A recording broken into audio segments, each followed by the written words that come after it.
Olá, meus irmãos. Hoje eu quero iniciar na nossa aula do DNI, Desenvolvimento Natural da Igreja, os 6 princípios da natureza que o pessoal do DNI apresenta aí nos seus livros. Nós já vimos que o DNI, ele não trabalha como um modelo. Lembram da diferença entre modelo e princípio? O modelo é você pegar algo que uma igreja está fazendo e trazer para a sua igreja sem trabalhar os critérios, né? Então, existem muitas igrejas que podem nos servir como modelos, mas a gente vai percebendo que não no todo, não no total. Cada igreja tem a sua alma, sua natureza, sua formação, sua tradição, né? Então, o que serve para uma igreja não serve necessariamente para outra igreja. Então, nós podemos olhar para uma igreja e trazer alguma coisa de lá, mas peneirar aquilo, ver se aquilo se adequa à nossa realidade, fazer essa transformação para ver se nós podemos adequar, adaptar, e a igreja possa então usar alguma coisa que outra igreja está fazendo que deu certo. Não tem nada de errado em conhecer o que as igrejas estão fazendo, em aprender com outras pessoas, mas não podemos trazer o pacotão, o modelo todo, né? É preciso cada um ter sua própria experiência, cada igreja tem o seu perfil, cada igreja tem o seu jeitão de ser, tem a sua tradição, tem a sua liderança, tem os seus dons, e é preciso então trabalhar com princípios. Princípios são universais. As 8 marcas de qualidade são princípios universais. Não existe uma igreja no mundo que possa olhar para as 8 marcas e falar, olha, essa marca aqui a gente não precisa. São marcas universais. A pesquisa foi feita no mundo inteiro. Hoje, quase 80 mil igrejas no mundo, se é que já não passou isso. Esses números são de um ano atrás. Uns 80 mil igrejas no mundo trabalham aí com o desenvolvimento natural da igreja. Então, não é algo só para o Brasil. É algo para qualquer lugar do mundo, onde você for, igreja grande, pequena, no interior, na capital. São princípios universais. Uma árvore é uma árvore. Então, ela pode até não se adaptar daquele jeito em determinados lugares, mas os princípios de uma árvore são sempre os mesmos. Então, precisamos aprender com os princípios da natureza. O DNI, o seu nome já diz, Desenvolvimento Natural da Igreja, ele não é para você inventar a igreja, ou reinventar a igreja. Quando ele fala de princípios da natureza, desenvolvimento natural, é que aquilo já existe na igreja. Deus já dotou a igreja. A igreja já é igreja, ela já é o corpo de Cristo. Maior ou menor, grande ou pequena, ela é o corpo de Cristo. É preciso apenas ver os princípios que geram essa natureza, essa vida orgânica da igreja para fazê-la crescer.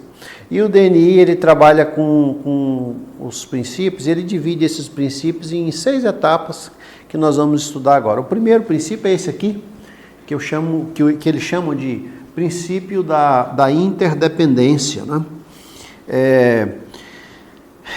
Assim, interdependência, eles trabalham assim. Quando uma criança quando nasce um bebê, ele é totalmente dependente. Ele é dependente. Nós sabemos disso. Nem precisamos andar muito nisso aqui. Sabemos que ele é totalmente dependente. Quando nos tornamos adolescentes, quando alguém se torna adolescente, ele acha que é independente.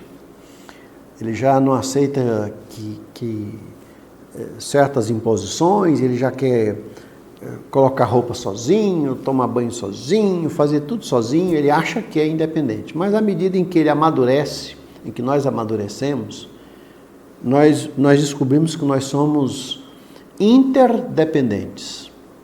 Nós não somos totalmente dependentes de outra pessoa, não somos independentes, mas nós somos interdependentes. Essa ideia de que as estruturas elas dependem uma da outra. Uma marca depende da outra.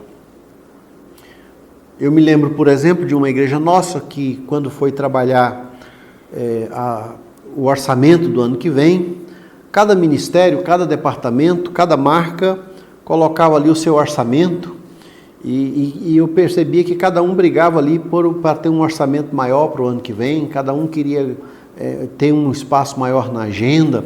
Não, essa data aí o meu ministério já escolheu, nós vamos fazer um retiro assim e nós escolhemos primeiro e você colocou sua data em cima.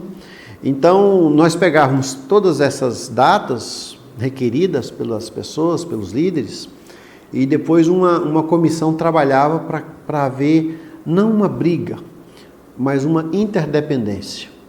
Como é que a gente podia fazer para essas marcas se entrelaçarem? Então, essa é a ideia, não é? Quanto mais uma pessoa é madura, mais interdependente ela é. Vejam, nós temos na Bíblia exemplos, se nós pegarmos aí o apóstolo Paulo, um homem assim, maduro na fé, um apóstolo magnífico, e a gente diz como Paulo era assim, preparado, tinha uma presença marcante, um conhecimento grande das coisas de Deus, da igreja, né? Paulo formatou a igreja, a teologia paulina formatou a igreja. Mas aí nós olhamos para Paulo e nós vemos quantas pessoas rodeavam Paulo, quantas amizades cristãs Paulo tinha, quantos relacionamentos. Basta ler as suas epístolas. Pessoas que ele cita, pessoas que eles dizem que são cooperadoras, pessoas que labutaram comigo, pessoas que estiveram comigo na prisão, pessoas que se tornaram chegados. Então, se você pegar aí o final, por exemplo, de Romanos, quantas pessoas Paulo cita ali?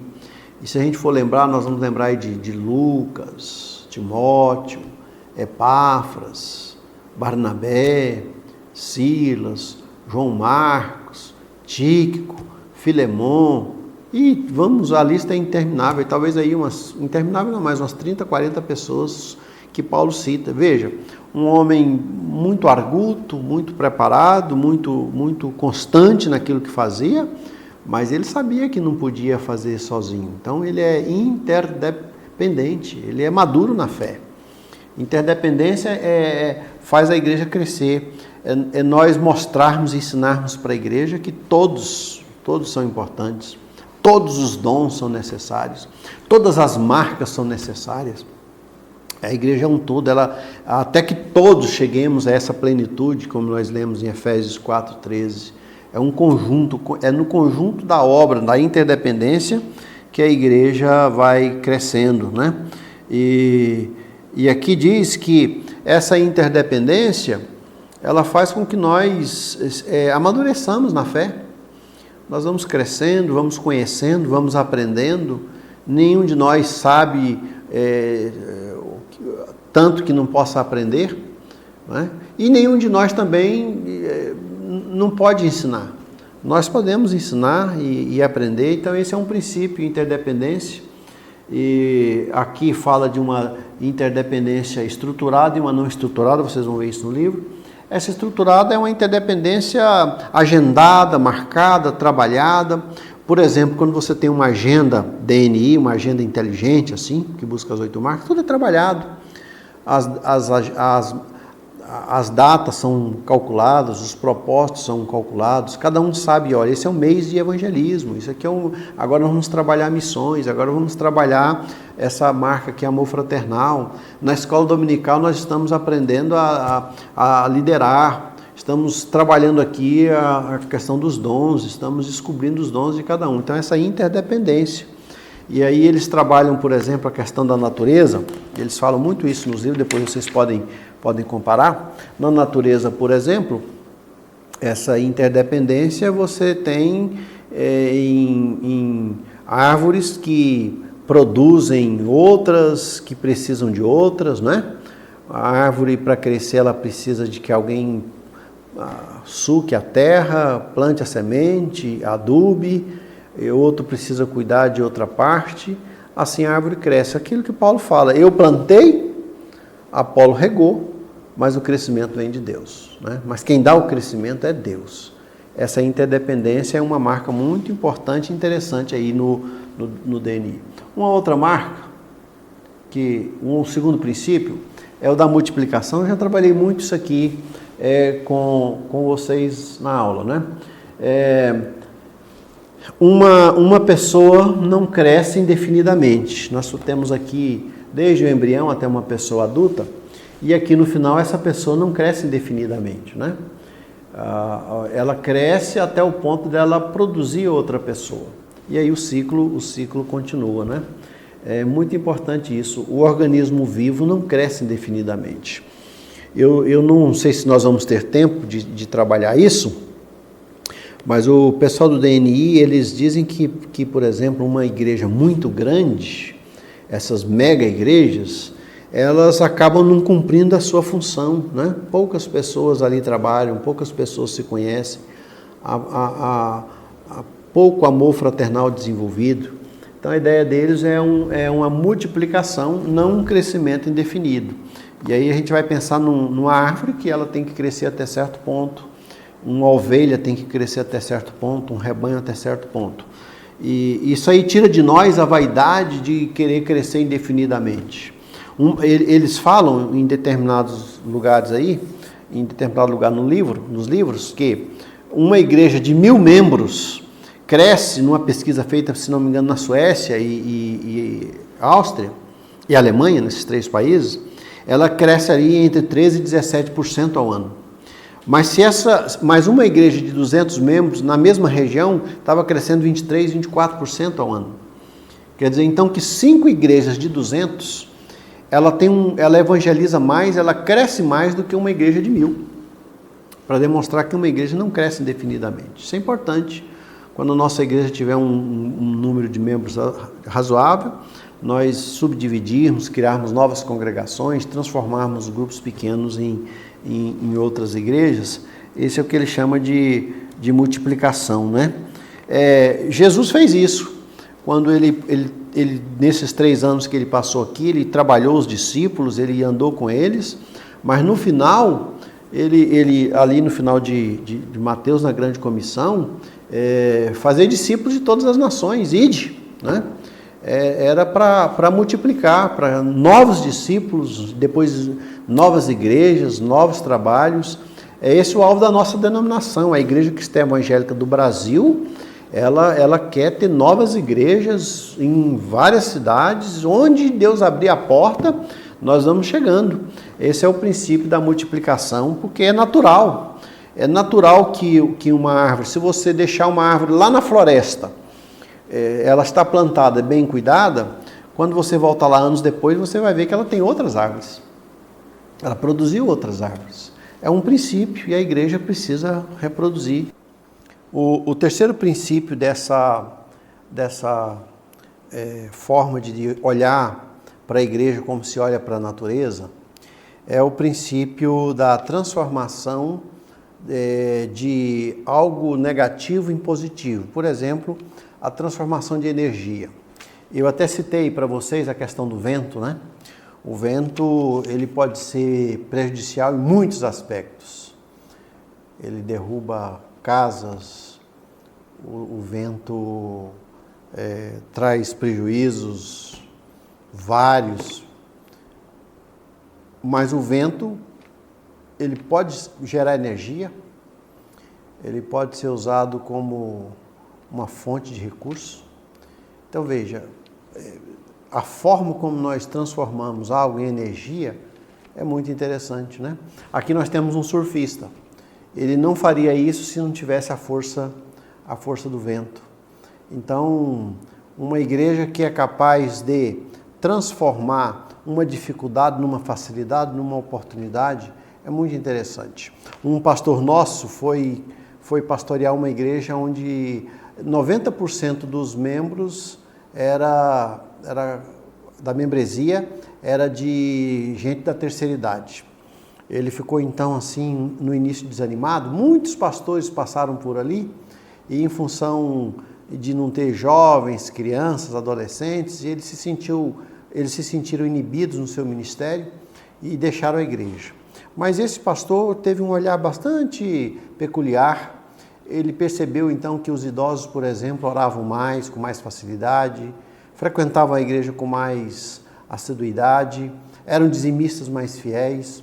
E ele então, em vez de reclamar, de se entristecer por ter aquele grande grupo da terceira idade, ele resolveu investir nesse grupo. Hoje é um grupo compacto, uma igreja boa, ele está muito feliz. A última vez que eu tive notícia dele, fiquei sabendo que ele nem quer sair de lá mais, ele quer também se tornar um idoso lá naquela igreja. Ele transformou algo negativo em algo positivo. Vejam, quando Paulo chega em Atenas, no capítulo 17 de Atos, Paulo vê uma idolatria sem fim. Ali ele vê uma estátua, monumentos aos deuses. Então isso pode parecer algo muito negativo, e a bem da verdade era negativo, muita idolatria. A Bíblia fala que o seu espírito se revoltava diante daquela idolatria. Mas ele vê ali uma frase, uma placa, ao Deus desconhecido, né? Algo ali de alguma tradição que aconteceu no passado, alguma oferenda a um Deus que eles não conheciam. E veja, Paulo pegou esse problema, essa idolatria, e apontou para aquela placa e disse: é sobre esse Deus que eu quero falar com vocês. Esse é o Deus, Pai do nosso Senhor Jesus Cristo. Ele parte de uma dificuldade para uma oportunidade. Então ele transformou uma força inimiga numa força santa.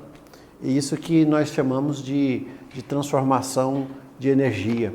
E vejam, aqui nesse gráfico que nos livros tem, nossa igreja é uma pergunta quando vai fazer o perfil, essa é uma das perguntas.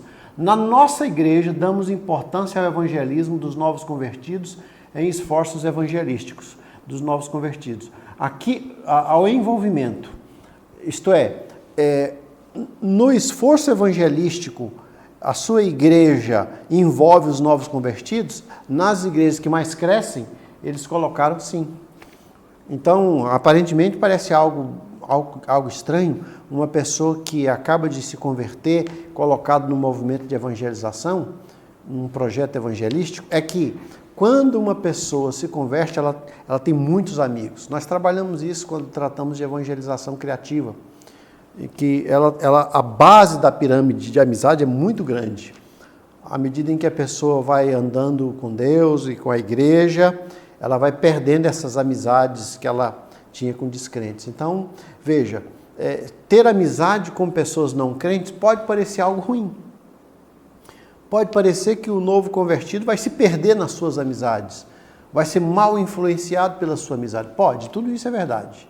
Mas ele pode transformar essas amizades num grande esforço evangelístico. É isso que ele chama de transformação de energia. É outro princípio da natureza.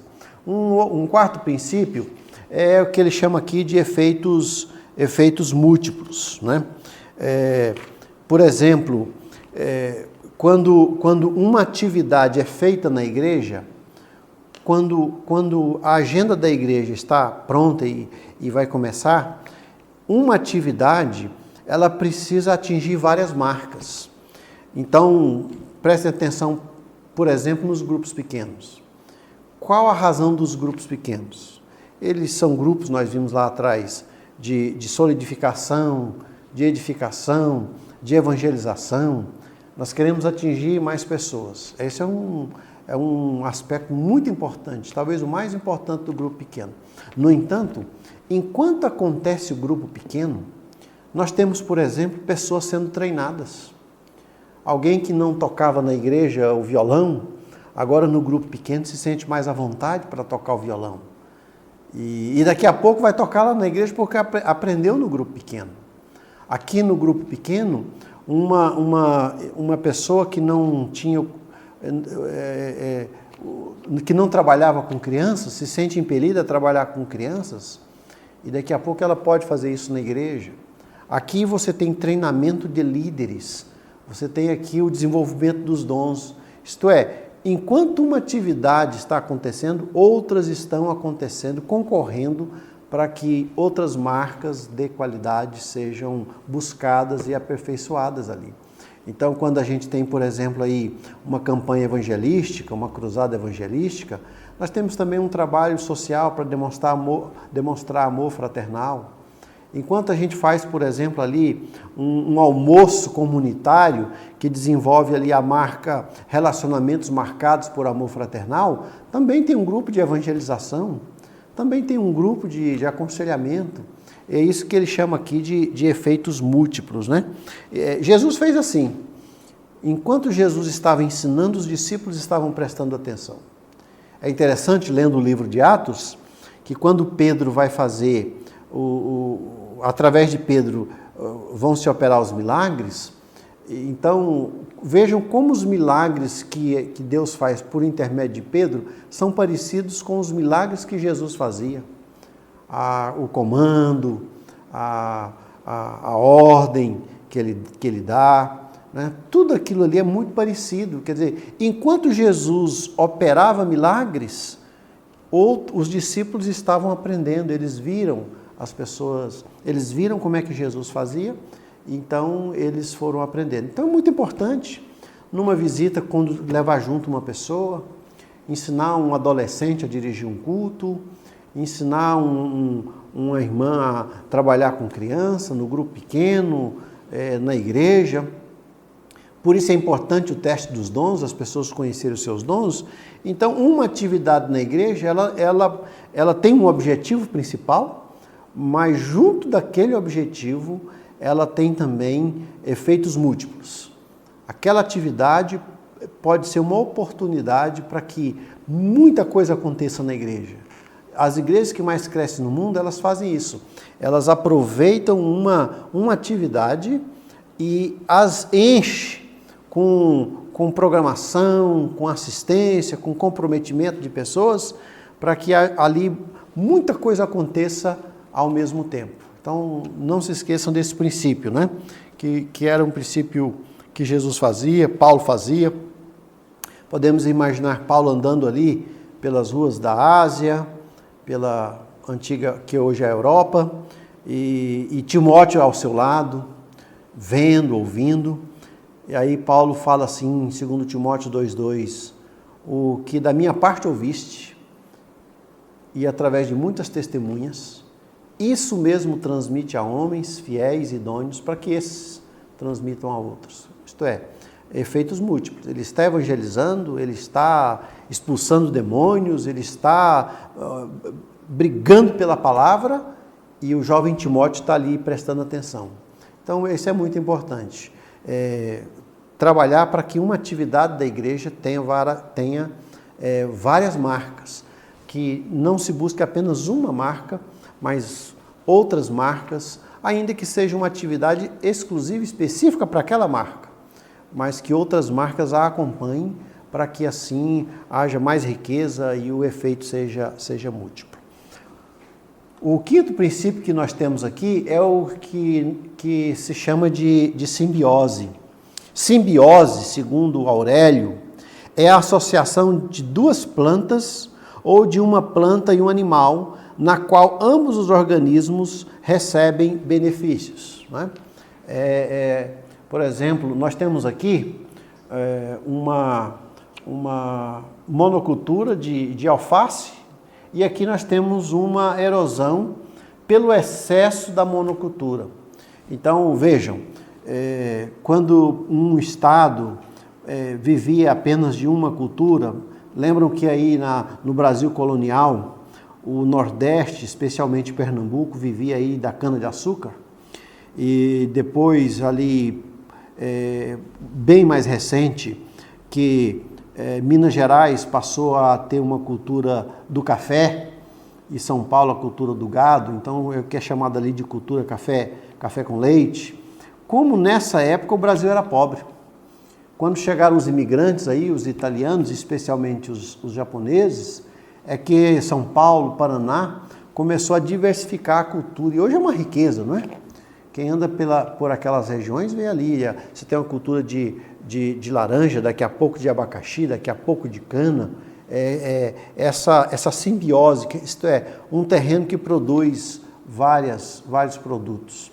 E antigamente, eu acompanhei alguns lavradores assim no passado, que eles plantavam milho e junto do milho feijão. Um não atrapalha o outro. E muita gente plantava o milho, o feijão e ainda a abóbora. Era possível então colher tudo isso aí numa só terra. Isso é que ele chama de simbiose, né? É uma policultura. Do ponto de vista bíblico, é um modelo onde os crentes se abençoam e recebem a bênção, se abençoam mutuamente, né? Onde eles instruem mutuamente. Então, uma igreja que cresce tem essa simbiose, essa maneira dos crentes se ajuntarem e um ajudar o outro, e um ministério ajudar o outro, e uma marca ajudar a outra. Nós vimos lá atrás que as marcas maiores, elas ajudam a puxar as marcas menores. As igrejas que mais crescem, elas trabalham para que todas as marcas se misturem assim, numa espécie de simbiose, e onde não há monopólio de nenhuma. Por isso eu disse, não é bom um de nós, líder de igreja, olhar para essas 8 marcas, escolher uma e dar preferência a uma em detrimento de outras. O importante é a gente trabalhar o todo, numa simbiose, numa correlação. É um barril só, é como se fosse uma fruta só, uma mexerica, que tem vários gomos, mas é uma fruta só. Toda ela precisa ser desenvolvida, e é isso aí que nós chamamos nesse ponto de um princípio da natureza chamado de simbiose. E o último que eu quero tratar nessa aula é o que a gente chama de princípio da funcionalidade. Vejam, meus irmãos, tudo que Deus criou tem uma função, né? Até o vírus que causa tanto mal, ele foi criado por Deus e ele tem uma função. Sem ele, nós seríamos prejudicados, né? Tudo tem a sua dosagem. Os insetos, por exemplo, em lugares onde os insetos foram retirados aí pela cultura orgânica ou pelo excesso de produtos químicos, a natureza cobra a presença dos insetos. Então, eu li há algum tempo atrás que numa cidade italiana, se não me engano, Veneza, tinha ali muitos ratos ali dentro daqueles túneis, né? Muitas pedras, muitos túneis ali na cidade. Então a cidade trouxe bastante gatos, encheu a cidade de gatos. Acontece que os gatos não conseguiam entrar lá. Então hoje tem muitos ratos e muitos gatos, um desequilíbrio. Então tudo tem o seu equilíbrio na natureza. Então quando Deus faz, por exemplo, uma floresta, é preciso ter o predador, é preciso ter a presa, tudo é com muito equilíbrio e Deus faz assim. Na igreja, nós temos essa questão da funcionalidade. Tudo na Bíblia é útil, todo crente é útil, até aquele crente mais trabalhoso, aquele crente que é mais questionador, ele tem uma função na igreja. Deus às vezes usa um oficial, um presbítero, até um pastor, para às vezes nos preservar, para que nós não nos atiremos a um erro, para que nós não nos sintamos soltos e livres para fazer o que quisermos na igreja. Então, na natureza tudo é assim, tudo tem o seu efeito, tudo tem a sua necessidade. Então, se a gente olhar para uma árvore, então se você quer produzir, então você precisa primeiro trabalhar a terra, mas só isso não resolve, adubar a terra. Você precisa de uma planta, depois você precisa ver se essa planta está recebendo água. Se for muita água é ruim, se for pouca água, dependendo da planta, é ruim. Depois você tem que ver se tem parasitas, e a planta nasce. Quando começa a florescer, você precisa do beija-flor, dos insetos, das abelhinhas, para fazer a polinização. Então, tudo tem a sua funcionalidade na igreja. Então, se a gente olhar a igreja como um organismo vivo, tudo ali é útil, tudo ali é bom para a igreja. E Paulo fala em 1 Coríntios 10, 23, todas as coisas são lícitas, mas nem todas convêm. Todas são listas, mas nem todas edificam. Ou seja, de acordo com o Novo Testamento, é útil ou convém aquilo que edifica. Então, se traz edificação, nós podemos ter na nossa igreja. Eu disse numa aula passada que nós não devemos ficar atrás de igrejas modelos. O que essa igreja está fazendo? E repetir na nossa igreja exatamente aquilo que uma outra igreja está fazendo, porque deu certo lá. Esse é um erro. Mas é um erro também você simplesmente rejeitar tudo aquilo que aquela igreja está fazendo. É preciso aprender, né? É preciso ver por que está dando certo, por que aquela atitude, aquela ação que aquela igreja está fazendo está produzindo frutos. Então nós não vamos lá trazer aquela igreja, repetir aquela igreja. A nossa igreja não vai ser uma fotocópia daquela igreja que nós estamos vendo, mas não impede, nada impede que nós conheçamos, que nós vejamos alguns passos, que nós analisemos algumas coisas, que nós assistamos um culto, que nós ouçamos uma palavra e a seu tempo nós vamos trazendo para a nossa própria igreja ali, adaptado às 8 marcas, ao nosso planejamento estratégico. E aquilo que edifica, aquilo que é bom, aquilo que é certo, aquilo que a gente entende que não foge ao princípio bíblico, né? Todas as coisas são listas, mas nem todas convêm. Todas as coisas são listas, mas nem todas edificam. 1 Coríntios 10, 23. Então é isso. Esses princípios da natureza são princípios simples, comuns, e que, vejam, para uma árvore produzir o seu fruto, nós temos algumas etapas. A igreja não cresce assim se não houver o lavrador, o trabalhador, a Bíblia fala tanto do lavrador, tanto de lançar as redes, fala tanto do agricultor, do pastor, a Bíblia fala tanto do trabalho. Então, veja, eu plantei, Paulo diz, Apolo regou, outro trabalho, cooperação, mas Deus dá o crescimento, tá bom? Então, são esses 6 princípios aí que vocês têm nos livros. Vou repetir aqui: o primeiro princípio da interdependência, não é independência, mas é interdependência. O segundo princípio da multiplicação, uma igreja não cresce indefinidamente, ela se multiplica, essa é a razão principal dela. Ela transforma energia em energia, ela transforma um empecilho em uma oportunidade. O quarto princípio é de efeitos múltiplos, né? Enquanto algo acontece, uma atividade acontece, a igreja tem outros alvos naquela atividade. Eu sei de uma igreja, por exemplo, que em todo o culto tem alguns evangelistas que ficam ali atrás. Quando eles veem que é uma pessoa não crente ali visitando a igreja, no final do culto eles se aproximam. Isto é, o culto é um culto inspirativo, mas várias outras atividades acontecem ali durante aquele local. Depois da simbiose, isto é, uma atividade se mistura com a outra, um crente abençoa o outro e é abençoado. E por fim, aqui da funcionalidade. Todo ser vivo da criação de Deus é caracterizado pela capacidade de produzir fruto. Onde não há mais fruto, todo ser vivo está condenado à morte. João 15:16. Não fostes vós que me escolhestes a mim, pelo contrário, eu vos escolhi a vós outros e vos designei para que vades e deis frutos e o vosso fruto permaneça. Esse é o final da árvore. Essa é a razão. Ela produz fruto, que produz uma semente, que depois produz outras árvores. São princípios da natureza. Lembra que o DNI já começa com essa definição. Desenvolvimento natural da igreja. A igreja é como uma planta, ou como um rebanho. É um ser vivo. E um ser vivo, bem cuidado, bem tratado, uma árvore bem cuidada, a seu tempo ela vai chegar aqui na sua funcionalidade. No final ela vai produzir frutos. Às vezes uma igreja ali que a gente diz, nossa, essa igreja tem tantos anos e não cresce, ela cresce.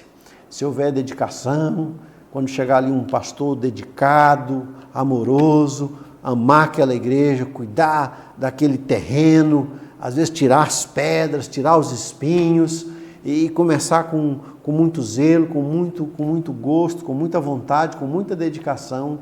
E no devido tempo, aquela árvore vai dar fruto e às vezes muitos frutos. Eu tenho visto isso, meus irmãos. Eu tenho um ânimo em ver um homem de Deus, uma mulher de Deus, gente dedicada, chegando num trabalho difícil, pedregoso, que parece que não vai dar nada, mas com dedicação, com trabalho, com cuidado, com boa vontade, com muita dependência do Senhor, aquele trabalho vai funcionar, porque a igreja é uma árvore, ela é um organismo vivo e como nós temos visto, o fruto a seu tempo virá.